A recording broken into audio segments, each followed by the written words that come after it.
Emmanuel Macron qui dévoile son programme, Valérie Pécresse qui crie au voleur et Jean-Luc Mélenchon qui s'installe en challenger du président candidat. C'est le sommaire du numéro 21 de la guerre du trône.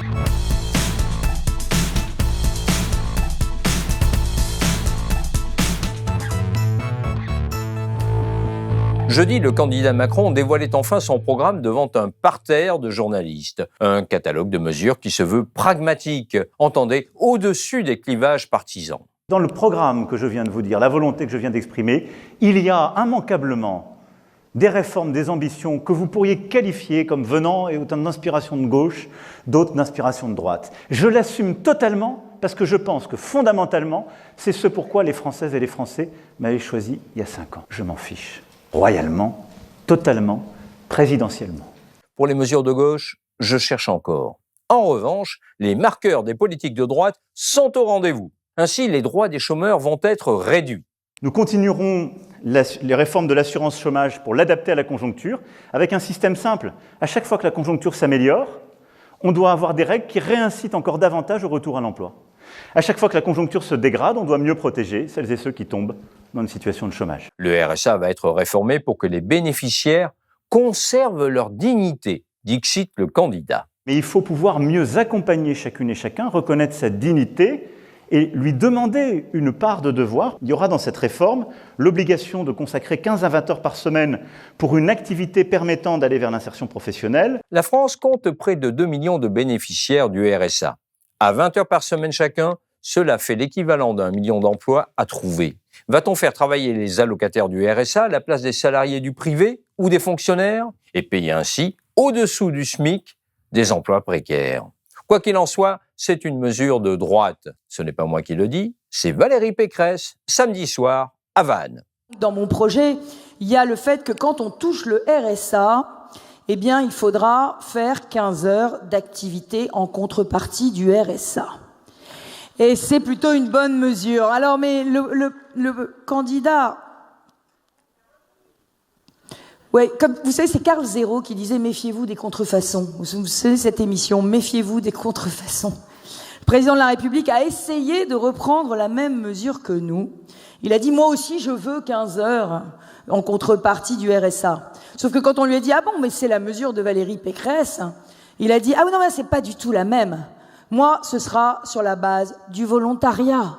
La filiation avec la droite ne s'arrête pas là. Prenons la réforme des retraites. Voici ce qu'envisage Emmanuel Macron. La réforme que je souhaite mener, c'est d'augmenter l'âge légal progressivement, comme on l'a toujours fait d'ailleurs, avec un système de trimestre progressif, mais donc de mener cet âge légal jusqu'à 65 ans. Et voilà ce qu'en dit Valérie Pécresse. Alors oui, on fera la réforme des retraites. Et on aura le courage de dire aux Français qu'il faut travailler jusqu'à 65 ans. J'ai vu que le candidat Macron reprenait ma réforme. Mais aurait-il eu ce courage si je n'en avais pas parlé avant ? Et puis, est-ce qu'il aura vraiment le courage de la faire, cette réforme ? Parce que quand il y aura la réforme des retraites, il y aura du monde dans la rue. Des retraites, il en a également été question hier à Paris, où les partisans de Jean-Luc Mélenchon défilaient de la Bastille à la République. Combien étaient-ils ? 100 000, affirment les organisateurs. De fait, il y avait beaucoup de monde, comme vous pouvez vous en rendre compte sur ces images de Laetitia Lallemand.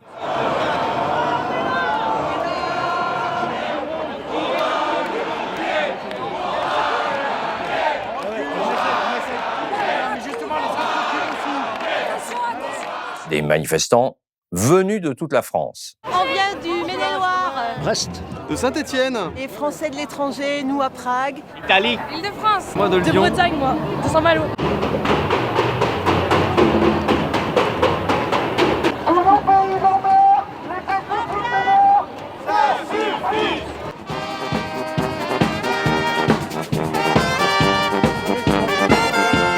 Dès les premières minutes de son discours, le candidat de l'Union populaire a fait des retraites la nouvelle ligne de partage de la présidentielle. Oui, ce vote est un référendum social.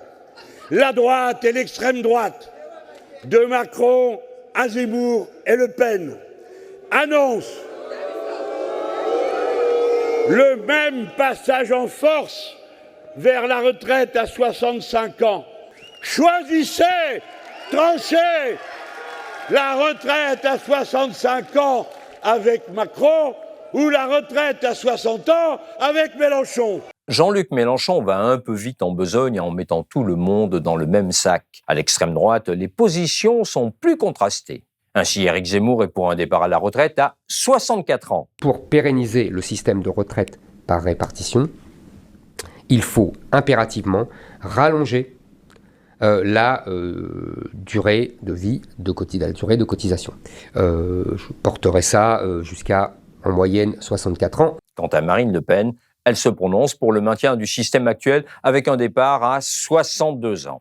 Ce que je souhaite, c'est que progressivement, ceux qui sont entrés dans le système avant 20 ans puissent partir à 60 ans et 40 annuités, jusqu'à 62 ans et 42 annuités pour ceux qui seraient rentrés les plus tard. Mais les positions de l'extrême droite ne sont pas le souci principal du candidat de l'Union populaire. Celui-ci s'inscrit déjà dans la perspective d'un second tour qui l'opposerait à Emmanuel Macron, une éventualité que sa percée dans les sondages rend désormais plausible, à condition que les électeurs de gauche s'affranchissent de leurs préférences partisanes. Mélenchon veut y croire.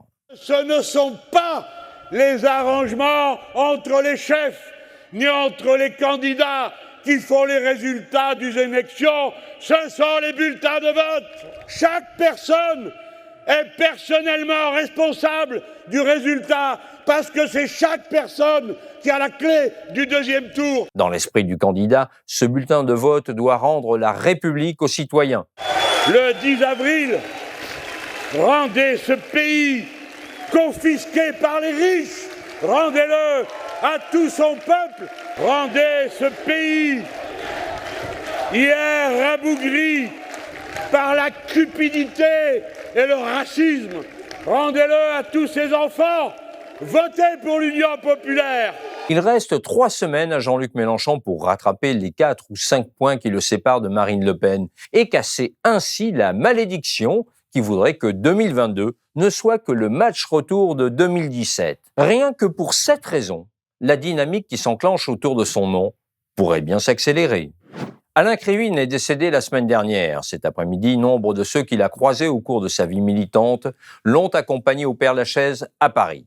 Avec cette infatigable figure du trotskisme, c'est un pan entier de l'histoire de la gauche qui disparaît. Celui d'une génération qui s'est construite politiquement dans l'intervalle séparant les barricades de mai 68 de la victoire de François Mitterrand en 1981.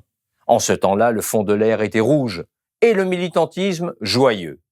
À la fois laboratoire d'idées et école pour l'action, la Ligue communiste, le parti que dirigeait Alain Krivine, aura donné au pays un nombre impressionnant de cadres, d'intellectuels et de journalistes.